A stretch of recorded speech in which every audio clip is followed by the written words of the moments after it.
Capítulo 6. El principal artista de tu retrato. Tus padres son los artistas principales de tu retrato. Además, en la mayoría de los casos, el padre más dominante es el que más incidió en el concepto que tengas de ti mismo. En mi caso en particular fue mi padre, aunque casi no tenía ninguna relación con él. Puede haber sido tu caso también. Sin duda, fue el caso de mi amigo O'Neill. O'Neill, el mayor de 3 hermanos, se crió en un pequeño pueblo. Sus padres amaban a sus hijos de la mejor manera que sabían hacerlo, proveyendo para sus necesidades materiales. Su padre trabajaba incansablemente en lugar de brindarle afecto paternal. Nunca abrazó a su hijo, nunca le dijo que lo amaba ni que estaba orgulloso de él. Su madre, que también sufría la falta de afecto, era sobreprotectora. De niño, Neil se esforzó por ganar la aceptación de sus padres, su afecto y su aprobación, procurando ser lo que ellos querían que fuera. Era un hijo obediente y bueno, sus padres lo ponían de ejemplo para su hermano y hermana menores. No lo dejaban pelearse con otros niños. Siempre que surgía un conflicto, la madre intervenía. Cuando comenzó la secundaria, sus compañeros lo llamaban Mariquita, porque creían que era afeminado. Para colmo de males, O'Neill se orinó en la cama hasta los 15 años. Su padre era incapaz de entender eso y reaccionaba con rabia. Lo acusaba de hacerlo a propósito para provocarlo. Al no poder quedarse a dormir en casa de sus compañeros, se sentía cada vez más solo y sufría complejo de inferioridad. Se unió a los Boy Scouts, pero incluso allí lo ridiculizaban. Como no tenía una amistad estrecha con su padre y sus amigos no lo aceptaban, sentía mucha rabia, pero no sabía cómo expresarla. Entonces descubrió el fútbol americano y como era fornido, fuerte y talentoso, encontró la satisfacción de descargar su rabia en el campo de juego. Durante el instituto dejó de orinarse en la cama y logró jugar en el primer equipo de fútbol. Sus compañeros comenzaron a respetarlo. Gracias, en parte, al juego de O'Neill, el equipo participó en las eliminatorias del estado. Sin embargo, como la persona encargada de otorgar los premios atléticos de la región no se llevaba bien con su padre, lo dejó de lado cuando se adjudicaron los honores del estado. El desaire lo distanció más de su padre. Por esa misma época, O'Neill se integró a un grupo de jóvenes en una iglesia, donde era cabeza de ratón. Aunque solo era cristiano de nombre, se convirtió en el líder del grupo de estudiantes del instituto y gozaba de la aprobación de los adultos que respaldaban su actividad. Un verano, durante un campamento de la iglesia, se comprometió a dedicarse exclusivamente a la obra cristiana, pues sentía que los líderes adultos esperaban eso de él. Su carrera universitaria comenzó con una nueva frustración. Una importante universidad le revocó en el último momento una beca de fútbol que le había prometido. Irritado por el rechazo, decidió demostrarles que podía jugar en la Liga Mayor de Escuelas Universitarias. Se inscribió y figuró en el equipo durante su primer año. Pero al entrenador principal no le gustaba ese buen chico cristiano y lo molestaba dentro y fuera del campo de juego, haciendo falsas acusaciones contra él y sacándolo del juego por cualquier motivo. Cuando, enojado, O'Neill enfrentó a su entrenador, éste le dijo que no volvería a jugar otro partido de fútbol por esa escuela. Que una figura de autoridad lo rechazara nuevamente le causó un dolor casi insoportable. Los fines de semana en la universidad los pasaba solo, furioso y deprimido. Todas las noches salía en su automóvil a la carretera, se pasaba las horas buscando ligar una muchacha o enredarse en alguna pelea. No tenía ningún amigo íntimo, pero tampoco quería hacerse amigo de nadie porque tenía miedo de que descubrieran al pobre muchacho miedoso que era. Estaba seguro de que nadie lo querría, porque ni él mismo se quería. Durante todo ese periodo continuó preparándose para el ministerio, aunque sabía que su fe cristiana carecía de fundamento.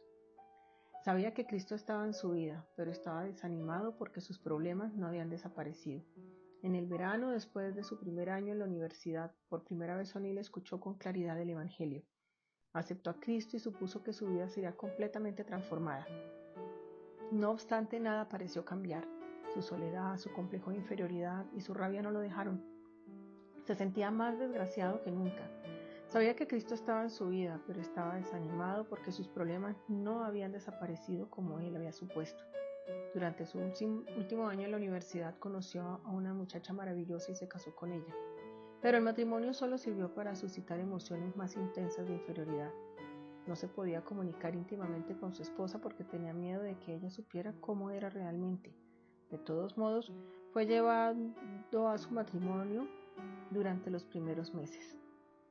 Terminados sus estudios, él y su esposa fueron a trabajar a un campamento cristiano. Fue una experiencia decisiva en la vida de O'Neill. Allí conoció a un consejero cristiano que lo ayudó a entender cómo su padre, distante y aparentemente insensible, lo había dejado con una percepción imperfecta de su identidad. Las sombras oscuras del pasado no le permitían disfrutar una vida edificante como hijo de Dios, amado y valioso. El consejero le presentó las verdades bíblicas que hicieron resplandecer su verdadera identidad en Cristo. Gracias a la percepción, a la aceptación, el afecto y la aprobación de ese consejero, comenzó a creer de veras que Dios lo amaba, lo valoraba y lo consideraba competente. A partir de ese momento, O'Neill se mira a sí mismo como Dios lo mira. Mediante una relación más profunda con Cristo, el estudio de las Escrituras y la comunión con otros creyentes solícitos, ha podido darse cuenta de que el retrato subjetivo heredado de su padre y de otros no era exacto. Él y su esposa han pasado muchas horas juntos, recibiendo orientación cristiana y descubriendo las maravillas de su identidad en Cristo.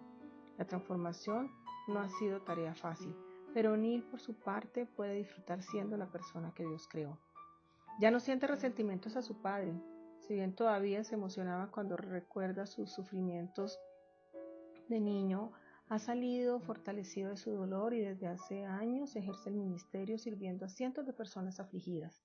Su gratitud puede resumirse en las palabras de Pablo: alabado sea el Dios y Padre de nuestro Señor Jesucristo, Padre misericordioso y Dios de toda consolación, quien nos consuela en todas nuestras tribulaciones, para que con el mismo consuelo que de Dios hemos recibido, también nosotros podamos consolar a todos los que sufren. 2 Corintios 1, 3, 4.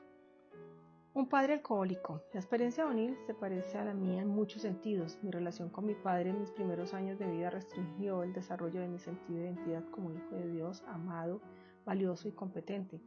Mis amigos se burlaban de mi padre por ser el borracho del pueblo. Nunca supieron cuánto me dolían esas bromas. Me reía por fuera, pero lloraba por dentro.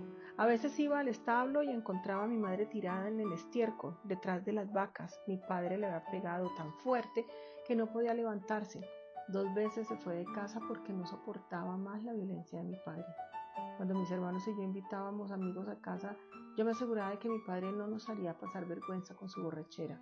Lo llevaba al establo y literalmente lo ataba. Aparcábamos el automóvil del otro lado del granero y le decíamos a nuestros amigos que nuestro padre había tenido que salir. Dudo mucho que alguien haya odiado tanto a otra persona como yo a mi padre. Muchas veces, explotando de rabia, le pegué hasta casi matarlo.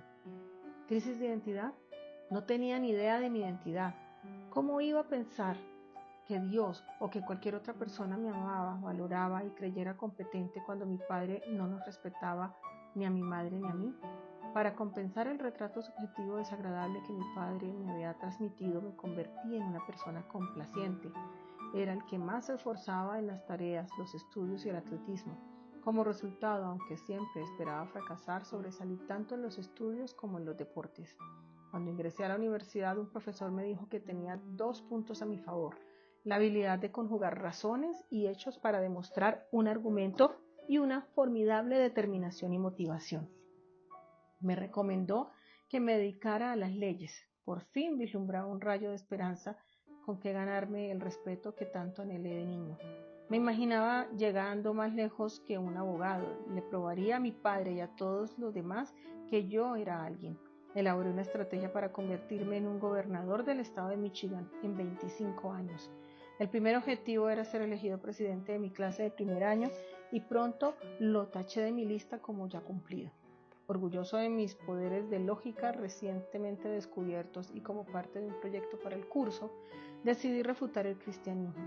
Fue mi manera de responder a una disputa con un grupo evangélico.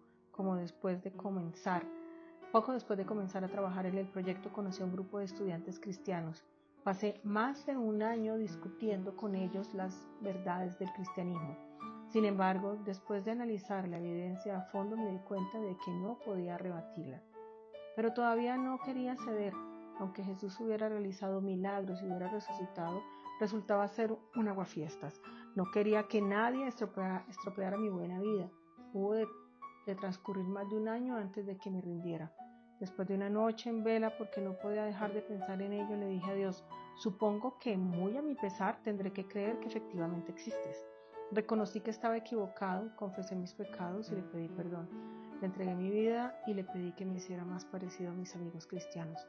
Al principio no me sentí mejor, en realidad me sentí peor. Me preguntaba en qué lío me había metido. Todavía odiaba a mi padre y luchaba contra mi complejo de inferioridad y mi actitud siempre a la defensiva. Pero con el transcurso de los meses descubrí que mi vida estaba cambiando. Algo de paz comenzó a sustituir mi incesante inquietud. Mi mal genio desapareció con el tiempo. Dios transformó el odio hacia mi padre en compasión y me utilizó para guiarlo a Cristo antes de que muriera. El sentido de identidad de mis primeros años estaba desfigurado, en gran parte debido a una relación conflictiva con mi padre alcohólico. Ese retrato sombrío fue un gran obstáculo en mi vida hasta que confié en Cristo y Él comenzó a transformar la percepción que tenía de mí misma. La influencia dominante de un padre. Nunca pude desarrollar un autorretrato saludable porque mi padre fue incapaz de amarme y cuidarme. Esa experiencia me condujo a creer que la figura paternal dominante es lo que más incide en la creación del primer retrato interno. En mi caso se trató de mi padre. Cuando cualquiera de los padres falla porque no puede brindar la atención, la aceptación, el aprecio, el apoyo, el aliento, el afecto, el respeto, la seguridad, el consuelo y la aprobación que sus hijos reclaman, sus hijos enfrentarán serias dificultades para mirarse como un Dios amante los mira. Si los padres no cumplen con el papel encomendado por Dios, inevitablemente los niños y las niñas no podrán desarrollar una visión exacta de lo que Dios quiere que sean. ¿Acaso no padecemos la desintegración de la familia estadounidense y la ausencia de los padres y madres amantes y alentadores, especialmente del padre en la vida de sus hijos? Solo un pequeño y decreciente número de niños se crían en hogares donde el padre es una figura presente y activa en el cuidado de los hijos. Cuando el padre renuncia a su papel, ya sea alejándose físicamente por un divorcio o separación, o emocionalmente anteponiendo su carrera profesional o pasatiempos a la familia, está despojando a los hijos de su respectivo sentimiento de identidad. Nunca pude desarrollar un autorretrato saludable porque mi padre fue incapaz de amarme y cuidarme. El problema parece haber surgido con la revolución industrial y la urbanización de la sociedad. Cuando Estados Unidos era todavía una cultura agria y rural, la figura del padre era central y dinámica en el hogar y en el desarrollo de los niños. Como la carrera profesional del padre era la hacienda familiar, el padre estaba más en contacto con sus hijos, especialmente porque sus hijos trabajaban junto a él tan pronto como tenían edad para ello. Además, como no existían otras distracciones como la televisión, los juegos de video o la internet, toda la familia podía reunirse al atardecer para entretenerse. Papá, mamá y los niños trabajaban y jugaban juntos. Las generaciones anteriores estaban más comprometidas con los valores bíblicos. En la familia rural oraban juntos, leían la Biblia juntos y concurrían juntos a la iglesia. Gracias a esa relación estrecha que se daba con el padre y la madre en el trabajo, el juego y la adoración, los hijos tenían una perspectiva más clara de su verdadera identidad según Dios. Hoy en día, tanto los padres como las madres trabajan fuera del hogar y sus hijos muy pocas veces han visitado el lugar de trabajo de sus padres. Algunos hijos ni siquiera saben qué hacen sus padres en el trabajo, mucho menos tienen la posibilidad de trabajar con ellos. Los padres ven a sus hijos a la hora del desayuno o de la cena. Sin embargo, en muchos hogares el padre se va a trabajar antes que ellos se levanten y regresa tarde en la noche. Algunos padres viajan durante toda la semana y quieren pasar tranquilos el fin de semana. Sus carreras profesionales y sus pasatiempos, en lugar de acercarlos a sus hijos, como ocurría en la cultura agraria, solo contribuyen a distanciarlos de ellos. Los conflictos inherentes a una mala relación paternal han alcanzado a la gran mayoría de los estadounidenses. Es una epidemia con muchas causas, con consecuencias a largo plazo. Si tuviera el poder para cambiar el fenómeno cultural, corregiría el problema de los padres ausentes, pasivos o poco involucrados en el hogar estadounidense, especialmente el caso de mi padre. El caso del padre. Las niñas han tenido tradicionalmente una relación más estrecha y fructífera con sus madres que la que pueden haber tenido los varones con su padre o madre. Aunque tanto unos como otros necesitan la influencia positiva de ambos padres por igual, parece Parecería ser que los varones son los que más sufren la ausencia o el desamparo del padre. Como resultado, las niñas tienen un mejor sentido de identidad que los varones. Tengo un amigo que notó esta diferencia cuando era jefe de personal de la Cruzada Estudiantil y Profesional para Cristo. Como jefe de ese departamento entrevistaba a los egresados universitarios para cargos en la plantilla de la Cruzada. Advirtió en reiteradas ocasiones cómo los postulantes manifestaban uniformemente un sentido de identidad más saludable y se tenían más confianza que los postulados varones. Como grupo, los varones eran menos seguros de su identidad. Todos los postulantes eran de primera línea, representantes del cuerpo estudiantil, excelentes atletas, estudiantes sobresalientes. A pesar de ello, mi amigo encontraba que los varones tenían menos confianza en sí mismos que las mujeres. Hombres privados del cariño y la protección del padre. Si eres un hombre, la relación que tenías con tu padre, en especial la que tenías cuando niño, incidió sustancialmente en la percepción de tu identidad. ¿Vivías con tu padre? Si así fue, ¿tu padre participaba activamente en el cuidado, la disciplina y la instrucción? ¿Eran amigos? ¿O por el contrario, como Neil y yo, fuiste víctima de un padre alcohólico, violento o incapaz de manifestar afecto que te hizo sentir que nadie te amaba ni apreciaba y que eras inútil? No cabe duda de que si no pudiste contar con tu padre, ya sea porque estaba física o emocionalmente ausente, su falta de participación en tu vida forjó tu identidad. 1. Los hombres que no contaron con su padre son inseguros de su masculinidad. Como no disfrutaron una relación provechosa con sus padres, tuvieron que arreglárselas solos para descubrir lo que significa ser un hombre. La mayoría de los hombres intentan compensar esta dificultad de diversas maneras. Algunos hombres procuran probar su masculinidad mediante sus realizaciones. Piensan que si logran hacer dinero o ascender de escalafón más rápido que sus colegas, habrán hecho alarde de su masculinidad. Otros procuran probar su masculinidad compitiendo. El individuo que gane, ya sea el juego de las damas, el golf, el béisbol, es más hombre. Esto fue todo un tema para mí cuando estaba creciendo. Era un competidor ofensivo, no soportaba perder. Era mi manera de demostrar que era un hombre. Los hombres desesperados por ganar suelen transmitir sus sentimientos desfigurando la masculinidad a sus hijos. Cuando Joel, de 9 años, y su padre juegan en la computadora, Joel siempre termina la actividad huyendo de la habitación llorando. Su padre no puede jugar para entretenerse y darle ventaja a su hijo, tiene que ganar. Joel, como resultado, crecerá sufriendo la misma compulsión para ganar. Nuestra identidad como hijos de Dios es más que hacerse hombre. Si estás enfrascado en una lucha interminable para demostrarte lo que eres, puedes estar padeciendo la falta de interés de tu padre. Los siguientes capítulos te ayudarán a experimentar la transformación de mirarte con los ojos de Dios. 2. Los hombres que no contaron con su padre crecen sintiendo hostilidad hacia las mujeres. Esto obedece a que la madre o la figura materna del niño intenta compensar la ausencia o pasividad del padre. Entre los 10 y 11 años, sin embargo, el varón manifestará una resistencia hacia la madre dominante y pegajosa. Puede amarla, pero si es dominante, el varón se retraerá física y emocionalmente para escaparse. Se siente sofocado por la atención de su madre. De adulto, la rabia contra su madre puede transferirse a otras mujeres. La consecuencia de la hostilidad hacia la madre es el temor a ser dominado por cualquier otra mujer. De adulto, el hombre puede prometerse que nunca se dejará controlar por una mujer. En su subconsciente puede evitar la intimidad emocional, si bien procura la intimidad física. Como marido puede ser complaciente y callado o irritable y distante. Cualquiera de estos comportamientos representa un riesgo grave para un matrimonio. 3. Los hombres que no contaron con su padre tienen temor a entablar relaciones estrechas con otros hombres. Los estudios revelan que un alto porcentaje de hombres no tiene amigos de su mismo sexo con quienes relacionarse íntimamente. Después de hablar sobre un tiempo, los deportes, la bolsa, las tasas de interés y los automóviles se quedan sin tema de conversación. Una buena relación madre e hijo sirve de modelo para establecer Una buena relación padre e hijo sirve de modelo para establecer amistades íntimas masculinas de adulto y es el lugar natural para practicarlas.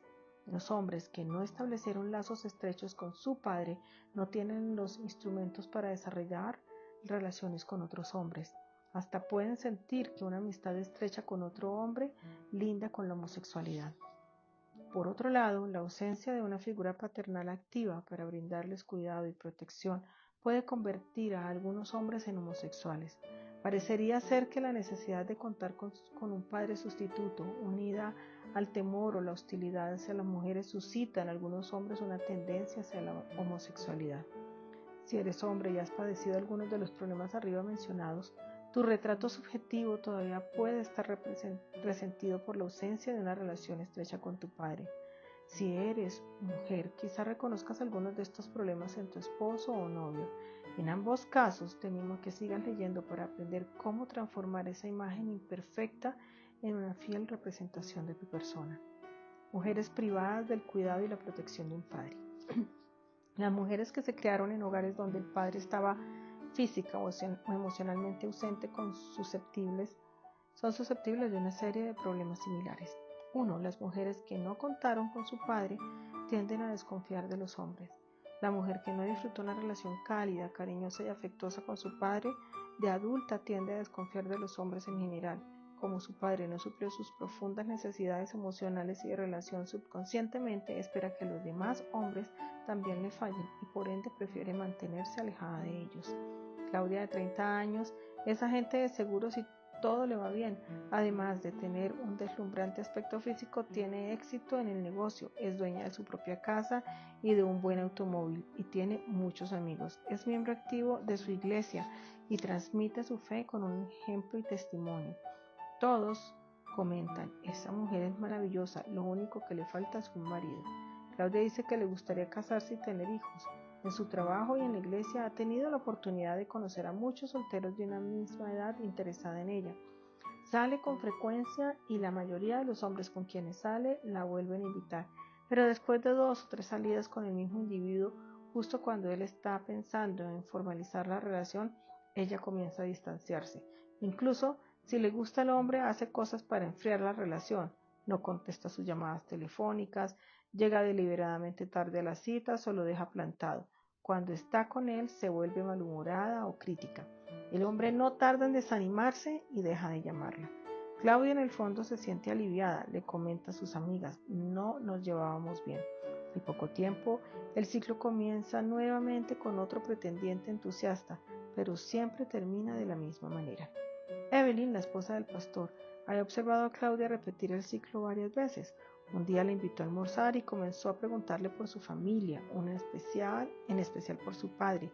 Claudia le confesó que nunca había tenido una relación estrecha con su padre, quien expresamente prefería a sus 2 hermanos mayores.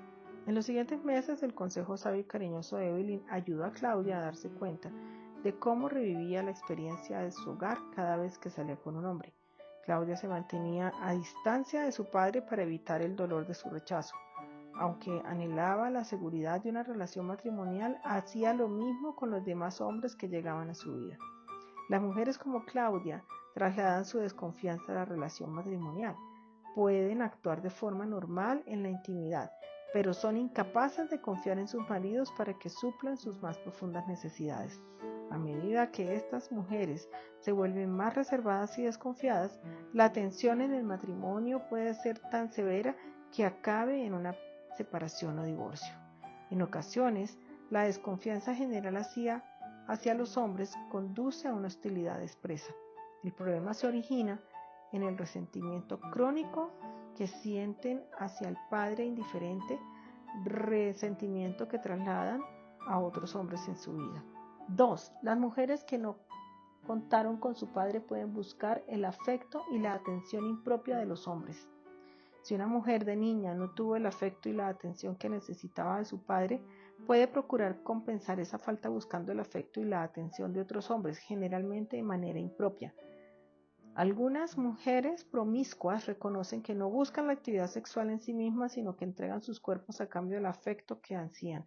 Las niñas que tuvieron una relación cariñosa y positiva con su padre en el hogar están mejor preparadas emocionalmente para no ceder ante la tentación sexual. ¿Cuánta luz transmitieron tu padre y tu madre para alumbrar tu verdadera identidad? Si eres como la mayoría de las personas, la percepción de quién eres será distinta a la imagen que Dios tiene de ti porque tu padre y tu madre no te proporcionaron suficiente luz. Con esto no pretendo menospreciar a tus padres, sino ayudarte a comprender que puedes recuperar cualquier carencia que tengas con respecto a tu sentido de identidad. Tu hogar puede haber sido el peor, pero tienes la oportunidad de mirarte con los ojos de Dios y es precisamente esa imagen la que tú quieres tener. Para tener una idea lúcida de tu identidad. En primer lugar, para comprender quién eres, debes entender quién es Dios y conocer lo que siente por ti. Reflexiona sobre las siguientes verdades acerca de Dios y tómate un tiempo para escribir tus respuestas a las preguntas en tu cuaderno o en tu diario. 1. Dios es tu Padre. 2. Dios es compasivo. En segundo lugar, para comprender quién eres necesitas prestar atención a lo que Dios dice que eres. Escucha la voz de Dios hablándote. Dios dice, eres valioso. Dios dice, eres mi hijo.